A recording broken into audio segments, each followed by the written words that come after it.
एक समय की बात है, एक व्यक्ति बहुत ही गरीब था। उसके परिवार में उसकी पत्नी और दो छोटे छोटे बच्चे भी थे। उसका अपने परिवार का पालन पोषण करना बहुत कठिन हो गया था। उसके पास कोई काम नहीं था। गरीबी के कारण वह अपने परिवार की सुख सुविधाओं की व्यवस्थाओं को नहीं कर पा रहा था। उसका दिमाग काम नहीं कर पा रहा था और मन भी अशांत रहने लगा। परिवार जैसे उसे कोई समस्या की तरह लगने लगा था।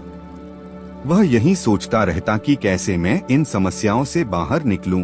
तब उसने अपना घर छोड़ने का फैसला लिया।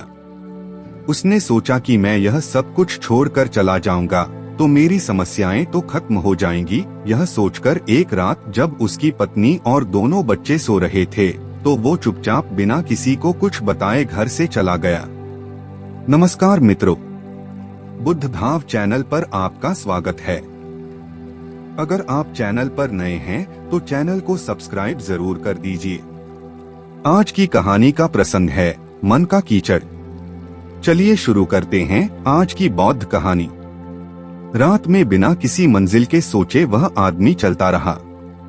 चलते चलते वह बहुत दूर निकल जाता है और सुबह हो जाती है। उसने देखा कि एक नदी किनारे भगवान बुद्ध अपने शिष्यों के साथ बैठे हैं। उसी वक्त उसने निर्णय लिया कि वह अब सन्यासी हो जाएगा और भगवान बुद्ध का शिष्य बनकर यहीं रहेगा।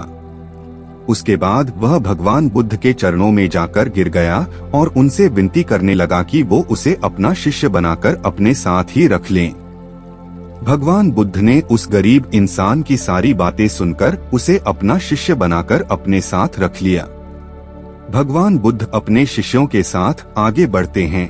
रास्ते में चलते चलते सभी थक गए थे। सब रुककर एक पेड़ के नीचे विश्राम करने लगते हैं। तभी भगवान बुद्ध को गर्मी के मारे बहुत तेज प्यास लगने लगी। उन्होंने अपने नए शिष्य से कहा, यहाँ पास में ही एक सरोवर है, तुम जाकर वहाँ से पानी ले आओ। भगवान बुद्ध का आदेश मानकर वह सरोवर से पानी लेने चला गया।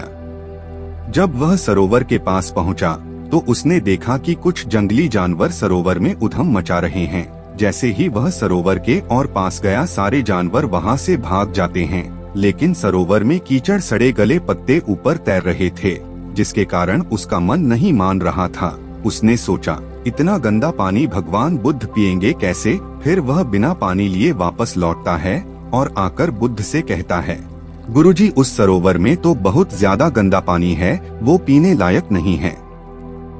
अपने शिष्य की बात सुनकर भगवान बुद्ध थोड़ी देर चुप होकर बोले, जाओ उसी सरोवर से जाकर पानी लेकर आओ। भगवान बुद्ध का आदेश मानकर वह वापस से सरोवर की तरफ चला तो गया, लेकिन वह मन में यही सोचता जा रहा था कि भगवान बुद्ध इतने गंदे पानी को कैसे पिएंगे। जैसे ही वह सरोवर के पास गया, वह ये देखकर चौंक गया कि सरोवर का पानी एकदम निर्मल और स्वच्छ हो गया है और अपने स्वभाव में बह रहा है। उसने पानी लिया और भगवान बुद्ध के पास आते ही उनसे प्रश्न करता है, गुरुजी, थोड़ी ही देर में सरोवर का मैला पानी इतना साफ कैसे हो गया? फिर बुद्ध ने उसे समझाते हुए कहा, जब जानवर पानी में उधम मचाए हुए थे तब सरोवर का कीचड़ उभर आया था, लेकिन कुछ देर शांत रहने पर कीचड़ फिर से नीचे बैठ गया और पानी पहले जैसे फिर से निर्मल और स्वच्छ हो गया। ठीक इसी तरह से हमारे मन की स्थिति भी ऐसी ही होती है। जीवन की कठिनाइयों और भाग दौड़ हमारे मन में उथल पुथल पैदा कर देती हैं, जिसके कारण हम बिना सोचे समझे गलत निर्णय ले लेते हैं। लेकिन कोई भी निर्णय लेने से पहले अगर हम अपने चित्त को शांत रखें और धैर्य पूर्वक बैठकर सोचें तो हमारे मन की वो उथल पुथल भी पानी के कीचड़ की तरह नीचे बैठ जाती है और तब हम जो भी निर्णय लेते हैं वो हमेशा सही होता है।